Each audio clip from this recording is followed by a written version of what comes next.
Hey everybody, happy Halloween! My name is Emily and welcome back to my channel where I review, critique, and summarize scary children's books. So everybody, it's October 31st. It is the spookiest day of the year. I am so excited. I love Halloween. Obviously, it's my favorite holiday. This Halloween, I am here. I am like the Halloween picture book fairy. I rise out of my grave and give everyone Halloween picture books to enjoy. So if you haven't guessed, that's what this video is all about. I'm gonna show you guys 6 awesome Halloween picture books. 3 of them are older and 3 of them are very new releases, which is very exciting. And I get to show you my very favorite Halloween picture book release of this year. Stick around until the end of the video if you want to see that one. So without further ado, let's get started. Let's look at some really cool Halloween picture books. Oh, actually, further ado, I want to give a quick shout out to my friend Caitlin for sending me a link to the most beautiful Halloween-y shirt ever that I had to buy, and I want to show you guys. Look how cute it is! I never online shop, so I always appreciate when my friends send me links to things that they think that I'll like, so thanks Caitlin. Okay, so I'm going to give you guys a very short summary of each of these books, show you guys a few pages, talk a little bit about what I love about these books and what I might not like, hopefully all in under just a couple minutes because I don't want this video to be super long, so we'll see how I do. Alright, so the first older Halloween picture book that I want to show you guys is Ghosts in the House, Words and Pictures by Kazuno Kahara. I know the library sticker is right over the title there, but trust me, this is called Ghosts in the House. This book is about a little girl who moves into a new house and finds that it is haunted. This is pretty cool because the protagonist, this little girl, is not only a little girl, she is also a witch who knows exactly what to do with all of the ghosts in this house. The book follows her as she catches each of the ghosts and finds a use for it, whether that be a curtain or a tablecloth. This book is so cute. The illustrations are very much the star of the show here. The story is really nice, but it kind of pales in comparison to what the illustrations are doing. I actually think that this book would make a really good wordless picture book. You almost don't even need to read the story to get what's going on here. It's got this wonderful black and orange motif, very Halloween, perfect for the season. And when a ghost shows up, it has a bit of a different texture than the rest of the page. I mean, you can feel it and it feels the same, but it's got this very textural look to it. It's almost like a tissue paper kind of texture that's quite different from what's going on in the rest of the scene. So they really stand out and you can see right through them and they're very cute. The characters in this book are always in motion. It's very fast paced. She's always tumbling around with a ghost or catching it in some creative way. She catches all the ghosts and puts them in the washing machine and hangs them out to dry. It's an adorable book. It's definitely not scary. It's more of just a fun story with spooky elements that's perfect for Halloween. And I really like that it puts this little girl at the center of the story and there's really no parents around or anything, but she knows exactly what to do with ghosts and exactly what to do with scary things. It's a really empowered protagonist and definitely something that would be great to read with any child on Halloween. All right, the next book that I want to talk to you guys about is 10 Creepy Monsters. This is Words and Pictures by Carrie F. Armstrong Ellis. This is a counting book, and you guys know how much I love spooky counting books. I did a review before on this channel of another spooky counting book called Don't Ever Look Behind Door 32. I'm gonna leave a link to that review here if you guys like spooky counting books. That's an awesome one. 10 Creepy Monsters follows a group of, you guessed it, 10 creepy monsters as they go on a bit of a Halloween journey. And as the journey goes on, one monster falls off each sort of beat of this book until you get to one monster left. And there's a bit of a twist at the end as to who that last monster is, and I'm not gonna spoil it. You guys should definitely check out this book for yourselves. It's a really cute twist, and I think any kid reading this will absolutely love it. So one of the things that you guys know I love about Halloween picture books or spooky picture books in general is that they are very referential to other horror things. A lot of the time you get all of these references to horror movies and classic monsters and universal monsters, and this book is great with references. So here are the 10 creepy monsters all together, and we can see some very familiar looking faces. We have a fish monster a la Creature from the Black Lagoon. There is a scarecrow monster monster hiding out there in the back, if you can see that. This is a rhyming picture book, so it's got this excellent rhythm to it that I just love to read out loud. 9 creepy monsters trudged with lurching gait. One lost his foot, and then there were 8. 8 creepy monsters gazed up at heaven. One stopped to howl, and then there were 7. I love this illustration with all of the monsters looking up. It does kind of mirror what's going on the front cover here. And I absolutely love this illustration, these silhouettes all walking over the hill. It bears resemblance to the Danse Macabre, if you guys know about that. The silhouettes of the people dancing their way into death. Also, this is so funny with this creature from the Black Lagoon type monster here. 6 creepy monsters donned suits for a dive. One found his love, and then there were 5. And here he is like looking at this lady with love. It's a very creature from the Black Lagoon. Here they are on the next page in the boat, like looking at each other with love. It's so cute. So yeah, guys, this is an excellent counting book for Halloween. It's cool to see a counting book counting back from 10 too. A lot of them are counting up to 10, but this is something a little bit different. So yeah, highly recommend this one. All right, so the next book that I want to talk about is By the Light of the Halloween Moon. These are words by Caroline Stutson and pictures by Kevin Hawkes. There might be a ton of glare on this. It's got the plastic packaging, sorry guys.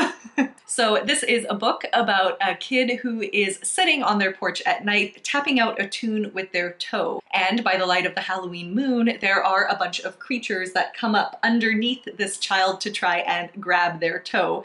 But each time another creature comes in and foils the previous creature's plan. It really plays off of that feeling, you know, when your foot is dangling over something, like over the edge of your bed, and you're afraid that something's gonna come up and grab it. That's basically what this book is all about. But you guys, I have to say, the reason I love this book so much is because it is an amazing read aloud. It's got this rhythm to it, and this is one of those books that you can ask the group of kids that you're reading to, or the kid that you're reading to, you can get them to snap out a really quick beat or clap out a really quick beat and then read the book along that beat. It makes for such a fun read aloud, and I'll demonstrate a little bit here. So this is how the book begins. A toe, a lean and gleaming toe that taps a tune in the dead of night by the light, by the light, by the silvery light of the Halloween moon. Next page. A cat, a thin black wisp of a spying cat who eyes the toe that taps the tune in the dead of night by the light, by the light, by the silvery light of the Halloween moon. So you can imagine how fun this book is to go through with a kid, where they're tapping the tune and you are reading the book with the beat. Such a fun read aloud, and I love what this book does with the idea of a toe tapping and then all these creatures trying to grab it. Of course, if you're wondering if the little girl in this story gets out okay, she absolutely does. At the end of the book, she plays on her fiddle and all of the creatures dance. It's so cute. So big recommend for any Halloween party with kids, or just to read to yourself. It's a lot of fun. All right, so those were the 3 older Halloween picture books that I wanted to tell you guys about, and now I am on to 3 new releases. These are new Halloween picture books this year, and yeah, each of them are fantastic, so definitely go to your library or your local bookstore to check these ones out. All right, so the first new picture book that I want to tell you guys about is Stump King. This is Words and Pictures by Lucy Ruth Cummins. And if you guys are familiar with Lucy Ruth Cummins, you'll know how lovely her work is, and this book is no different. This is a lovely Halloween picture book all about a pumpkin in a store sort of display outside of a shop, who sadly doesn't have a stem. He is a stemless pumpkin, or a stumpkin. And Stumpkin sits in this store display and watches all of his friends get bought and turned into jack-o'-lanterns, and he just wishes that somebody would pick him up. It's all about learning to love where you are and appreciating your home. And it's a really cute message, and it's a really interesting book. I'll show you guys a few of the illustrations. This is another book that deals a lot with the contrast between orange and black. It's very Halloween-y. You can see here that a lot of the human characters in this, all of them actually, are just silhouettes. And we also have this character here of the black cat who emotes a lot and helps Stumpkin and is just a cute little side character. I really applaud this book's pacing. I think the pacing is excellent. Lucy Ruth Cummins she works so well with page turns and just the rhythm of a book. Even though this isn't a rhyming book like the one that I was talking about before, it definitely has a gorgeous sort of pace to it and makes it feel very whimsical and very soft. And this is a very comforting Halloween book. It's definitely not scary. It's funny too. There are some sort of laugh out loud moments here. Stumpkin's friends are in the windows of the building across from the store display, and he can see them sitting up there as jack-o'-lanterns and feel sad that nobody's picked him yet. But something else interesting about this book is that if you think about it a little too hard, it does have some creepy implications. Basically, Stumpkin's friends have been taken and carved and are sitting like staring across from Stumpkin, and if you think about it, it can be a little bit creepy. I mean, technically these pumpkins are being carved into something. Those implications don't take away from this book for me. They actually kind of enhance the reading experience, because as an adult you're reading this like, interesting. It's still a lovely message, but you can get a little bit of that Halloween creepiness vibe there. So yeah, guys, this is a beautiful book that is definitely worth checking out if you're looking for a Halloween book that doesn't have ghosts or anything a little bit too spooky in it. All right, so the next Halloween picture book I want to talk about is The Frightful Ride of Mcmichael. This is words by Bonnie Becker and illustrations by Mark Fearing. This is a book about Mcmichael right there, who has to get on the bus to go to his grandmother's house. And the bus turns out to be a little bit of a scary experience. Everybody on the bus is a little weird, especially the bus driver. He seems a little bit suspect. And the bus itself actually starts to look a little bit like a monster, and this is definitely going to be a frightful ride. This is a really interesting book. I like the story. I think it hits on a lot of really interesting ideas. I know being a kid and having to take the bus, it's a really scary experience because you get on the bus and everybody's looking at you, and it's this like sort of social anxiety kind of situation that's not always easy when you're a kid. And although I think the story is great, I actually think the illustrations are the star of the show here. The writing does rhyme, and it falls prey a little bit to that feeling of when you're reading it that some of the rhymes are just a little forced. Reading this out loud isn't necessarily the easiest because some of the rhymes do feel a little bit contrived and they can trip you up a little bit. But that being said, the illustrations carry this book. All right, so here is Mcmichael just getting onto the bus here, and take a look at this bus driver. This is actually pretty spooky. It's not like it's too scary, but this is definitely a spooky Halloween book that is meant to kind of give you a little bit of the creeps. One of my favorite things about this book is the strong vectors created between Mcmichael and the eyes of everybody on the bus. I think we all kind of know that feeling if you've taken the bus before, of getting on the bus and everybody just sort of looking at you.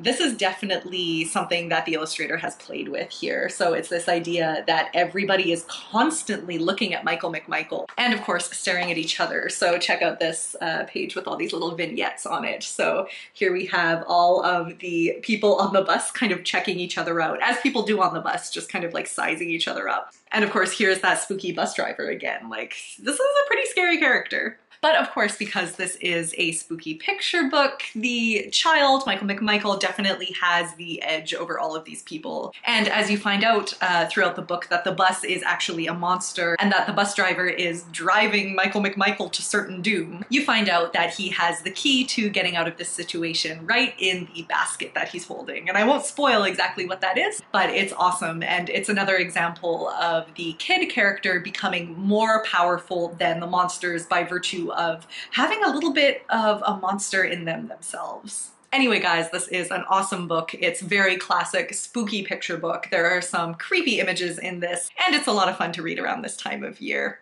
All right, so now it's time to talk about my personal favorite Halloween picture book that has come out this year, and that is Sir Simon Super Scarer by Kail Atkinson. This book is about a little ghost named Simon who has to do all of his ghost chores because he is now haunting a house. He's haunted a couple of different things before, and finally he's gotten the gig of haunting a house, which means that he has to do various ghost chores. Make scary noises, move things around, rattle chains, etc. And Simon doesn't love to do his ghost chores, so when a new family moves in with a little boy named Chester, Simon decides to delegate all of his ghost chores to Chester so he can spend time doing his hobbies. But he soon finds out that Chester doesn't make the greatest ghost. This book is all about friendship and sharing work and taking on responsibilities, and it's just a beautiful, beautiful book. And not only that, but it is funny, it is incredibly detailed, there is a lot to look at, it's beautifully written, and did I say funny? This is a very, very funny book. And you guys know that I am so trash for horror references in books like this, and this book is chock full of references. I actually wrote all of the ones that I could find down. They include references from The Shining, Ghostbusters, Guardians of the Galaxy, there's a xenomorph. Chester actually dresses up as Pennywise, and I'll show you guys that in a little bit. Godzilla, there's, Friday the 13th. There is a ton of horror stuff to love in this book. Psycho, there's a picture of the Psycho mansion in this. And like I say, this is an incredibly detailed book that actually does cross the line into some like graphic novel and comic type things, which is a lot of fun. I love it when picture books do that. I talked about a picture book before in one of my other videos called Orion in the Dark by Emma Yarlett. I'll leave a link to that video here. But this book reminds me a lot of that one in that there is a lot of use of speech bubbles. You see framing with gutters, things like that. This is a very like comic-like picture book. All right, so I have to show you the end papers. Just take the jacket off here. So the end papers show Simon doing all of his various ghost chores, and oh, this is just so funny to me. Here he is playing the violin, wearing a scary mask. Here he is dressing up as like a ghost bride. There's just so much to love here. Simon is writing a novel in his spare time, and he always wears his visor with his typewriter, and he takes himself very seriously. He's writing a very serious novel.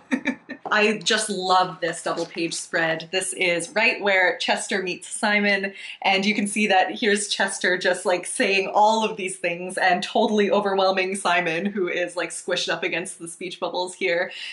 It's just awesome. It's awesome. And of course, here is Simon getting Chester ready in his ghost garb. So here he is in the hockey mask, very referential. Here he is like fully dressed up as Pennywise, who Simon says is way too scary. Like, I just think this is so cool. I love it when a love of the horror genre comes out in a picture book like this. It really is just beautiful. So I do want to say this book is longer than the average picture book. It does take a little bit of time to read aloud if this is something that you're going to do. There is a lot going on and so much of it is in the details.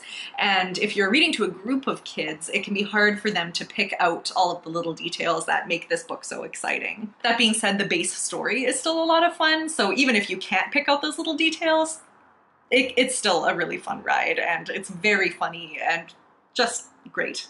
If you guys have any way to pick this up at the bookstore, at the library, I highly recommend it, especially older readers. There's a lot to love here. All right, guys, that is the final picture book in my 6 picture books for Halloween. I hope you guys like looking at Halloween picture books just as much as I like talking about them. I think they are wonderful, very interesting and complex pieces of literature. And even though I talked about a bunch of them and I didn't have much time to go in depth with each, there is so much here. They are layered, they are complex, they are nuanced.